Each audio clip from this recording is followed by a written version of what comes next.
What is up, my fellow gamers? In today's video, we got our best skill tree guide in Dungeon Hunter 6. Like, sub, it is greatly appreciated. So instead of doing a video basically about all of the different classes and going like best build for archer class and warrior class, we're just gonna do like a blanket video that's gonna cover pretty much all the classes. We're gonna just go over tips, tricks, suggestions, some information on how to best allocate your skills. First thing though, and I saved this specifically for this video, is we're gonna go over to our lieutenants. I am about to make my first 10-star lieutenant and I wanted you to be a part of it. So here we go, ladies and gents. Our first 10-star is gonna be the Red Protoceratops. All right, so we finally got an extra copy of him. I was hoping Demonic Wolf would be my first 10, but this is gonna be our first 10 because I still haven't gotten another extra copy of Demonic Wolf. We're gonna use this guy, this junky guy right here.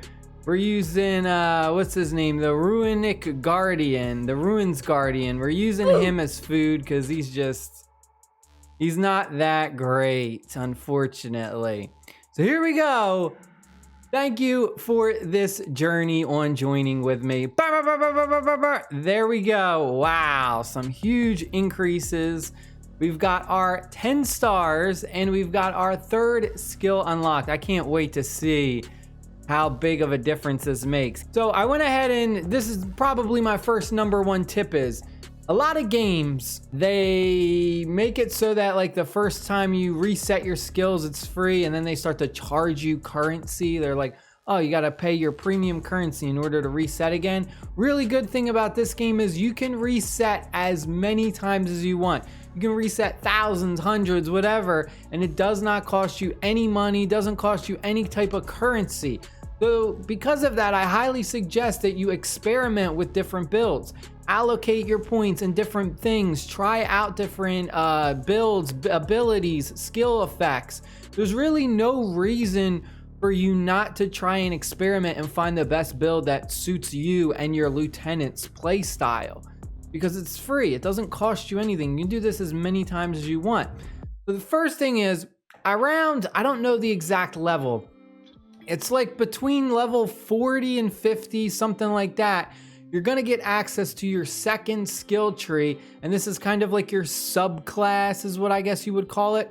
So for me, I'm an archer class, so we have our archer skill wheel, and then we also have our lieutenant wheel as well. You might not see this either. I think you unlock this as you progress through the game as well. But we're gonna unlock our subclass, and that's gonna be the ranger skill wheel.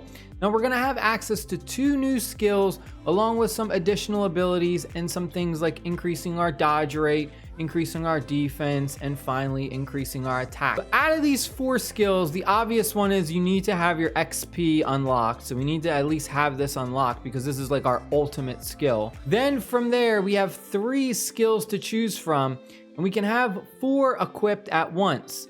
Now my first recommendation is going to be choose 2 and then choose 2 from your subclass, because typically your subclass skills are just going to naturally be stronger than your original archer class, or I mean your original starting class, whether you're a warrior, a mage, whatever it may be.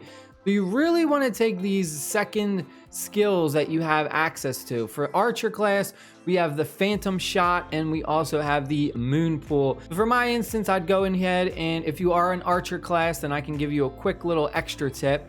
Chain shot is by far the best skill for the archer class. You need to have this in your lineup for your skills. The other 2 is kind of personal preference, whatever one you want to choose, if you want to do arrow, rain, or spread shot. But we're definitely going to take these 2. So you should always make sure that you have these 2 unlocked next. From there, the next important thing is configuration and putting them in the proper order. Now, if you're someone who plays manually and doesn't play on auto, then putting this in a specific order doesn't matter because you're in control of activating your skills. However, if you are going to be playing on auto combat a lot, usually always, then it's very important that you put the specific skills in the right order. If you don't, then you can miss out on potentially a lot of damage. So what you want to do is whatever skill you have that gives you any type of buffs, you want to have that in your first slot, because the way the computer acts is when auto combat, it just goes in order. So it goes clockwise in order. So it's going to start with this skill first, and it's going to activate this, then this. So always have your buff skills first. All right, so after that, we need to go ahead and start doing some upgrades with our additional skill points. Most important, biggest priority is going to be your XP, aka ultimate skill. These are going to get to a certain increment where you can't upgrade them anymore because you need to reach a certain level. So these are always your priority, upgrading your skills. Whatever skills you have, these are always the most important. Upgrade them as high as you can until it says, oh, you need to reach level 40 or 50 or 60, and before you can go ahead and upgrade it again. The reason behind that is these skills, as you upgrade them, they increase your attack damage for that specific skill by a percentage, which is very, very important.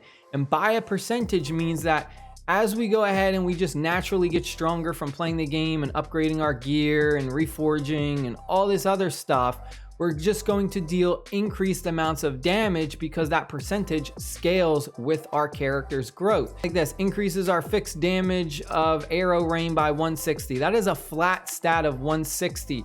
So as we get stronger, this number isn't going to really help. It's just constantly, it's just an extra 160. Whereas if we upgrade this skill, you'll see that the next one, we're getting an extra 10% damage every time we activate that. So if our attack is at 1,000, we're getting an extra 10% of that. And then we'll say by tomorrow, our attack increases by another 1,000. Now we're at 2,000 attack, and that extra 10% is now scaled even higher. We're always going to be able to do increasingly more damage because of that. So when I come in here and I'll go ahead and I'll just upgrade these to the max, we'll see here. Upgrade available at character level 58. All right, so that's it. I can't do it anymore. Once I get to 58, then I'll make that a priority. We'll go to the next one. I'll upgrade this as high as I can. All right, 60, I can't do that no more. And then chain shot, we'll go ahead, we'll upgrade this as high as we can. Next thing we're gonna do is we're gonna go into our ranger, our other skills. We're gonna upgrade these as high as we can. Again, same thing, same concept. Next thing we need to do is decide, all right, well, what do we wanna do? Do we wanna increase our stats or our attacks? Is there something specific we need to look for? And this kind of is gonna where it kind of depends on your play style and what your needs are. This is 100% like every person should do this. But now when it comes to upgrading your sub skill effects, this is going to depend on what you want to do. You might have certain skills that increase your, that restores your HP. So for this instance, as an archer, we have arrow rain life steal. So I can go ahead and let's say maybe I want to have some life steal. So then I'll go ahead and I'll upgrade this as much as I can. So that way I'm healing every time I'm doing this damage, every time I activate this skill and I'm doing damage.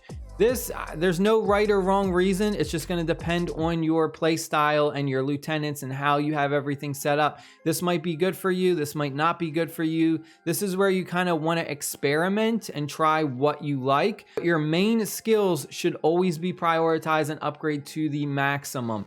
Next, if we take a look at our ranger, we do have some blanket things like dodge enhancement, defense enhancement, and attack. If you're looking to just get some regular raw increase in your stats, if we take a look, the dodge enhancement, if we go ahead and upgrade this, we're getting an extra 1,200 points of power. And then if we upgrade the defense by 50, this is only 855. And then finally increasing our attack by 50, we're getting 840. So you'll see that we're actually getting a lot more power by increasing our dodge rate. Again, it's something that's going to depend on if you're just looking to get raw power and increase your number higher, then just look for which one increases your power the most. Also, a bonus is if you don't want to reset your entire list, you can just click downgrade and let's say, all right, I just want to experiment and see how much power that gives me. And then you can just downgrade very, very easily and just kind of go through this. Upgrading one of these supporting skills gives you a very low power increase. Crit increase by 5% during phantom shot. If we upgrade this, It's only plus 80 to our power, but we're getting that extra crit. Just because it's low power increase doesn't mean that it's not a strong skill to invest in, because these kind of go hand in hand with making this specific skill a lot stronger.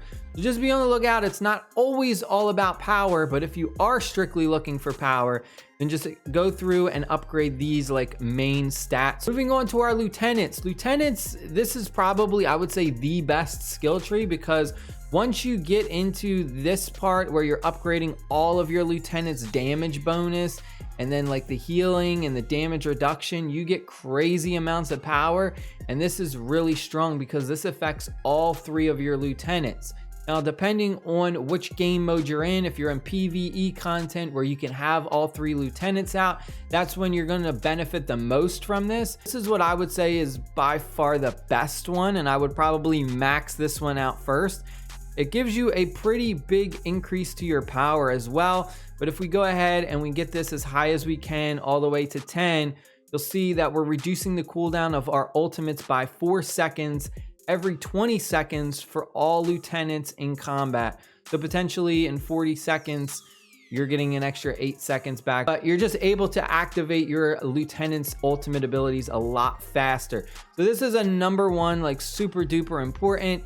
These other ones, I would only kind of do the minimal just so you can unlock the next skill tree, because this is just attack and defense for the lieutenant that's in deployment position 2. This is deployment position 1 and position 3. These are just kind of extras that you would max out later on when you have nothing else to do, but you would just want to get these to like the first 5. So that way you can unlock stuff like this where all the lieutenants are getting HP and defense.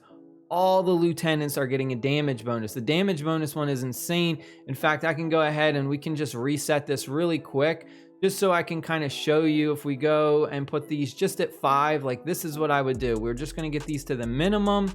So that way we unlock the next one.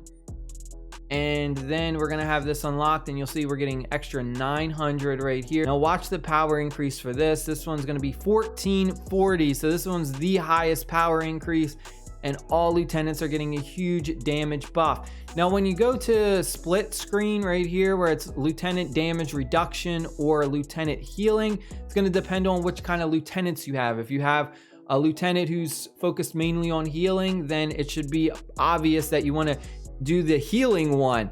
If you have more of a tanky lieutenant who has that damage reduction ultimate ability, we talked about all that in our previous videos where I did my videos about lieutenants. Check all those videos out. I'll have those linked down below. But if you have a lieutenant like that, then you're going to want to prioritize this unless you have someone who's healing. Healing gives you more power as opposed to the damage reduction, because healing is just kind of looked at as being more valuable than damage reduction. And then finally, the Lieutenant Blessing. This one is by far even better than all of them. It blesses the hero, increases the hero's skill damage bonus and skill damage reduction by a percentage. So that's it for that. Hopefully you have a better understanding of the skill trees and what to look out for. Stay happy, stay safe, and I'll see y'all later. Peace!